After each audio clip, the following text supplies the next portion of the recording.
Chapter 2. Friends Divided. Felicity and Elizabeth set forth to deliver the currycombs to Mr. Pelham, the town jailer. He lived in a little house next to the jail, which stood at the edge of Williamsburg. "Lizzie," said Elizabeth as they walked, "is Mr. Nye still in jail?" "Yes," said Felicity, "and I am very glad he is. As long as he is in jail, I don't have to worry that he'll come bother Penny." "He won't be in jail forever," said Elizabeth. "Some day he'll pay the debt he owes and get out of jail." "I suppose so," said Felicity. She stepped around a puddle. "Well," Elizabeth said, "when he does get out of jail, what will you do?" Felicity shuddered. "Nothing at all," she said firmly. "I don't want to have anything to do with Mr. Nye. He's mean." "Maybe you could speak to him," said Elizabeth. "Maybe you could make him promise to stay away from Penny and her foal. Maybe—" "Humph!" snorted Felicity. "You don't know him, Elizabeth. A promise from Mr. Nye isn't worth dust." Elizabeth said no more.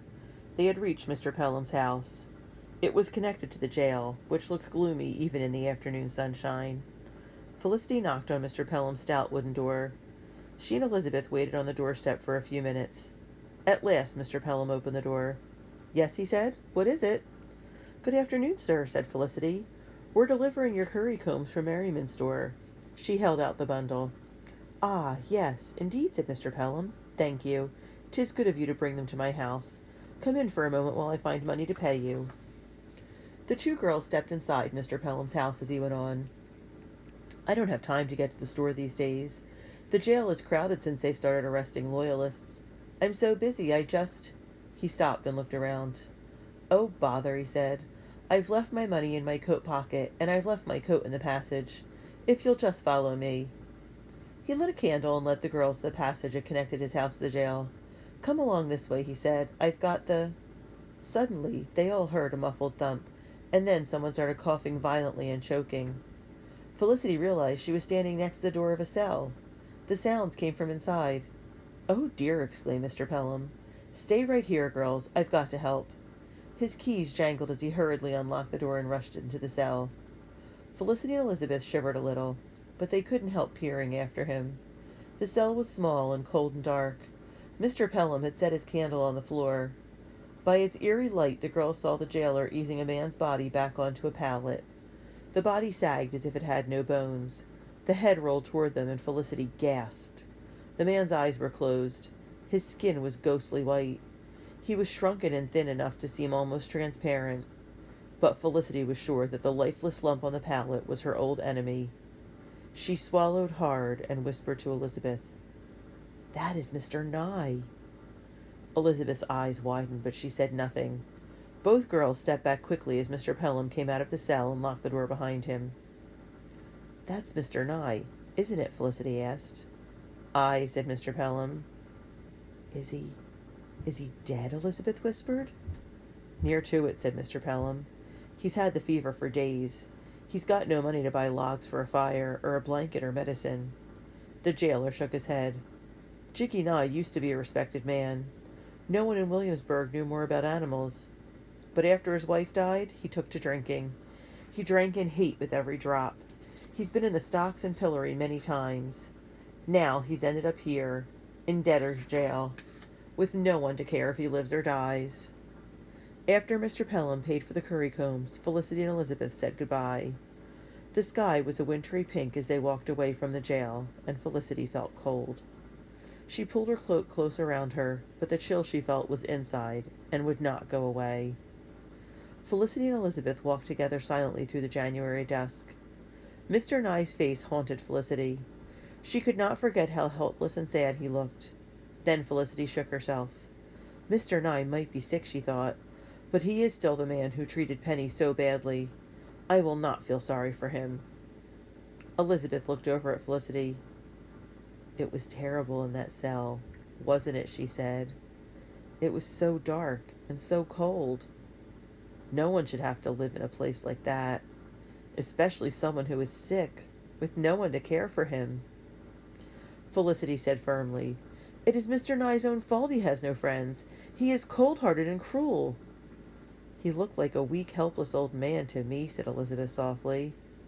"Maybe so, but you don't know him," said Felicity. That is true, said Elizabeth. She faced Felicity. Don't you feel sorry for him at all? She asked. Well, said Felicity, he did look miserable. But after the way he treated Penny, I could never feel sorry for him. I think we should bring him a blanket and some medicine, said Elizabeth. She sounded gentle but determined. I think we should help him. No, said Felicity, not Mr. Nye. He would never accept anything from me anyway. He hates me as much as I hate him. He doesn't need to know it's from you, said Elizabeth. No one needs to know. Elizabeth, said Felicity, even if I did feel sorry for him a little bit, why should I be kind to him? Why should I help him? If he does get better, he may come looking for Penny. Then that's when you tell him you were the one who helped him, said Elizabeth. He won't hate you if you've been kind to him. He won't hurt Penny. It won't do any good, said Felicity. Mr. Nye will never change. Aye, you are right, said Elizabeth. He won't change if you do nothing. But if you help him, there is a chance he will change. You don't understand, said Felicity. Mr. Nye said he would kill Penny before he'd let me have her. He meant it, too. He may have meant it when he said it, replied Elizabeth. But if you do something nice for him, he won't want to hurt you or your horse. Don't you see, Felicity? If you help him, you will be doing something to protect Penny and her foal. Felicity thought about what Elizabeth had said. After a long while, she turned and said, Very well, I'll do it. But only because of Penny. Good, said Elizabeth. I have an old horse blanket we can give him, said Felicity. And Mother and I made garlic syrup for Grandfather's cold. I'll mix up more. I can bring a blanket too, said Elizabeth. I'll come to your house tomorrow at 3:00. Then we'll go to the jail. Tomorrow at 3, repeated Felicity as the girls parted to go to their homes. But Elizabeth did not come to Felicity's house the next day at 3:00. Felicity was puzzled. She waited almost an hour, and then she went to Elizabeth's house to find her. Felicity was carrying a basket with a bottle of medicine and the old horse blanket in it. She had pinned a note to the basket that said, For Jiggy Nye. The basket was heavy. It banged against Felicity's knees with every step. Felicity knocked on the door of the Coles house for a long time before a servant answered. He opened the door just a bit and stuck his head out. I'm very sorry, miss, he said. He sounded flustered. Mrs. Cole and her daughters are not receiving callers. He started to close the door. Wait, Felicity exclaimed. You know me. I'm Felicity Merriman, Elizabeth's friend. Whatever is the matter? Why can't I see Elizabeth? I beg your pardon, Miss Felicity, the servant said. You can't come in. I'm sorry. You'll have to go. He closed the door quite firmly. Felicity was confused and worried. Something awful must have happened, she thought. Someone must be terribly sick. I wonder if it's Elizabeth. Felicity didn't know what to do. She knocked on the door again, but no one came. She looked up at the window of Elizabeth's room, but she couldn't see anything. She walked around to the back of the house. Everything was shut tight, as if the Coles had gone away. Felicity gave up. She walked to the jail without thinking about where she was going. She had just put the basket next to the doorstep of Mr. Pelham's house when the door opened. Quickly, she stood in front of the basket to hide it. Oh, it's you again, said Mr. Pelham. Why are you back? I think I left something here, said Felicity. Well, I haven't had time to help you look for it, said Mr. Pelham impatiently. I'm busy. They've just brought another loyalist here. I don't know how I'm supposed to find room for him. The jail's overcrowded as it is without this new one. This fine and fancy gentleman, Mr. Cole.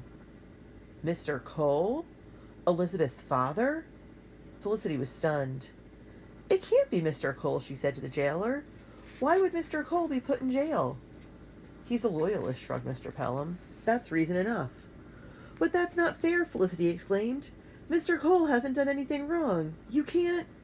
Now, miss, interrupted Mr. Pelham, I didn't arrest him, and I can't stand here arguing with you. You'll have to go. He closed the door. Felicity turned away. She could not believe what she'd heard. Elizabeth's father was in jail? He was locked away in a cold, dark cell just like a horse thief? And all because he was a loyalist? No wonder I wasn't allowed into the Coles house today, she thought. They know father is a patriot. They probably don't trust anyone in the colony today. Felicity knew there had been battles between the King's soldiers and the Patriots' army in Massachusetts and Canada and nearby Norfolk. She had seen soldiers with their guns training to fight right on Market Square in Williamsburg. But none of that had affected anyone she loved. Now it seemed that what she had feared most was happening. The fight between the Patriots and the Loyalists was changing everything. It was going to separate her from her friend. Suddenly, Felicity wanted to see her own father. She wanted to be sure he was safe and to feel safe herself. She ran to Father's door. Father, Grandfather, and Ben were talking in Father's office. It was warm there, and gently lit by candles. Father smiled as Felicity came in. "Your grandfather and I can't agree about when Penny's foal is going to be born," he said. "I think it will be sooner than—" He stopped when he saw Felicity's face in the light. "Why, Lizzie," he said, "what's the matter?" "Patriots put Mr. Cole in jail," said Felicity, "just because he is a Loyalist." "Elizabeth's father?" gasped Ben. "In jail?"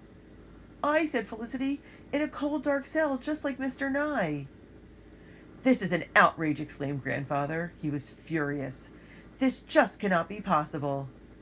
"I'm afraid anything is possible these days," said Mr. Merriman. "The Cole servant wouldn't even allow me to talk to Elizabeth," said Felicity. "Does Mrs. Cole think I'm an enemy because you're a patriot, Father?"